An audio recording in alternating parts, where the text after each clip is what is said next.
法国呼吁联合国组观察团评估东突厥散维吾尔人遭受的待遇。巴黎当局同时指控北京打压维吾尔穆斯林的行径无可辩解。法国外长勒德里安上周在国会针对北京当局提出多项指控，包括关押维吾尔人的营区、维吾尔人遭大规模拘捕、失踪、强迫劳动、强制绝育、破坏维吾尔人的传统。中国外交部给予反驳，说上述指控全是谎言，并称新疆问题与人权、宗教、种族无关，反而是反暴力恐怖主义和反分裂问题。勒德里安今天加大火力批中，说东突厥散出现无可辩解的作为，违反多个主要国际人权公约所保障的普世原则。他同时指控北京当局大范围监控民众，在当地实施全面镇压。勒德里安告诉国会议员，既然他们称我的说法毫无根据，我们提议由独立观察员组成国际任务团，在联合国人权事务高级专员巴舍勒的支持下前往访问和见证。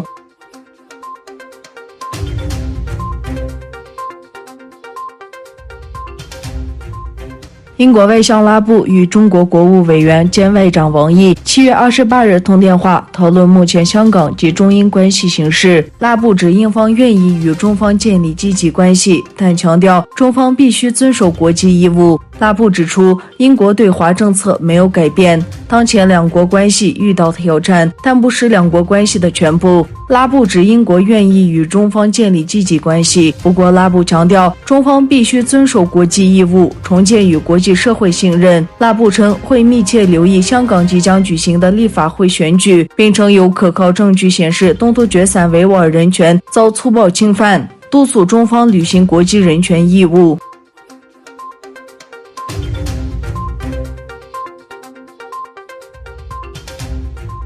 土耳其内政部副部长兼内政部发言人加达科里就5万名维吾尔人将被遣返至中国的说法表示，这完全是个妄想。土耳其前总理、未来党主席埃赫迈德·达乌提欧昨天在一次集体活动中说，有媒体报道说，土耳其的5万名维吾尔同胞可能会被引渡到中国，政府将把他们送到塔吉克斯坦等第三国，然后他们将被引渡到中国。这是对历史的背叛。尽管我们的维吾尔兄弟在中国遭到破坏，但他们可能会被遣送到中国。人们必须回顾一下当时埃塞拜疆兄弟被引渡到斯大林的历史，他烧了我们的心。沙塔克里在推特上发表的推文中评论道，请维吾尔兄弟们放心，这完全是个妄想。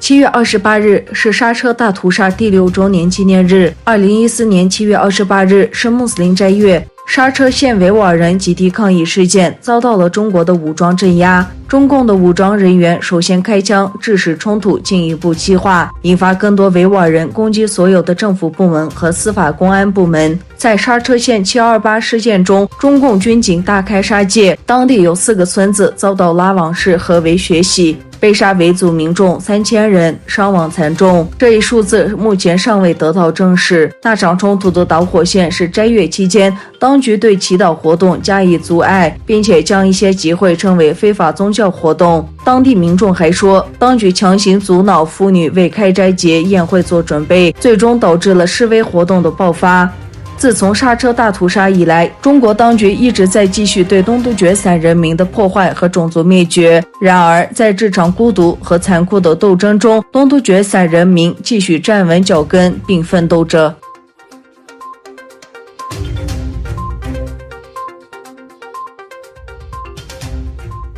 为回应港区国安法，新西兰周二宣布暂停与香港之间的引渡协议。新西兰周二宣布，鉴于中国加强与港版国安法，新西兰政府决定终止与香港引渡条约。据路透社报道，他指出，新西兰不能再相信香港司法系统独立于中国。若中国未来恪守一国两制，我们到时候可以重新考虑这一决定。港版国安法出台后，英国、澳大利亚、加拿大全部暂停与香港的引渡条约。美国总统特朗普宣布废除香港特殊地位。